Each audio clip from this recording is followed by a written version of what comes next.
Bonjour à tous. L'objectif de cette vidéo, c'est de vous aider à choisir votre matelas allongé. Donc vous allez avoir besoin de l'acheter séparément, soit si vous avez choisi l'option du matelas allongé seul, ou si l'équipement que vous avez choisi pour l'espace allongé est vendu sans matelas. Donc faites bien attention aux dimensions du matelas allongé pour qu'il soit compatible avec l'endroit où vous allez l'installer. C'est important d'avoir un matelas allongé parce qu'il offre une surface un peu molle qui va être confortable pour bébé. Il en existe en tout cas deux principaux modèles. Le modèle du matelas allongé en plastifié, le matelas allongé avec une housse en tissu. Et ensuite, vous avez trois modèles un peu atypiques qui sont le matelas allongé en polyuréthane moulé, le matelas allongé également avec une housse en tissu mais traité pour être déperlant. Et enfin, le matelas allongé avec une housse en tissu avec des surserviettes en fait qui sont facilement amovibles via des scratchs. Pour ce qui est des matelas plastifiés, des matelas en polyuréthane moulé ou des matelas avec une housse en tissu déperlant, le principal avantage qui est quand même très pratique, c'est qu'ils sont très faciles, très rapides à nettoyer. Il suffit d'avoir une petite éponge mouillée à côté, vous passez dessus et c'est bon, pas besoin d'ôter bébé. Ensuite, pour ce qui est des versions plastifiées et en polyuréthane moulé, elles peuvent être un peu froides.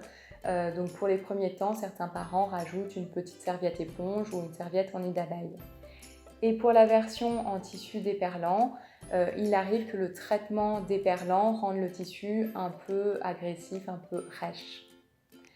Concernant les versions avec une housse en tissu ou avec une surserviette en tissu, le principal avantage, c'est l'esthétique.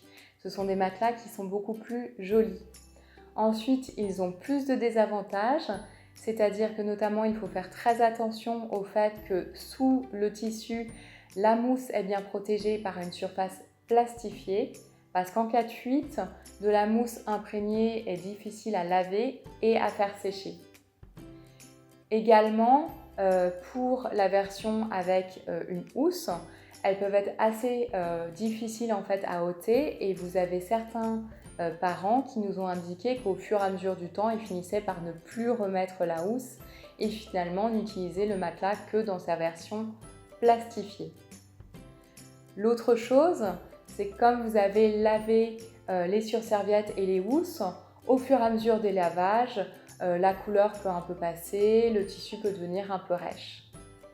Et pour ce qui est des versions donc, avec surserviettes, elles ont des particularités, donc beaucoup plus pratiques à ôter puisqu'il suffit donc de déscratcher la surserviette, mais ensuite ça laisse des petits scratchs qui peuvent ne pas être très agréables pour bébé.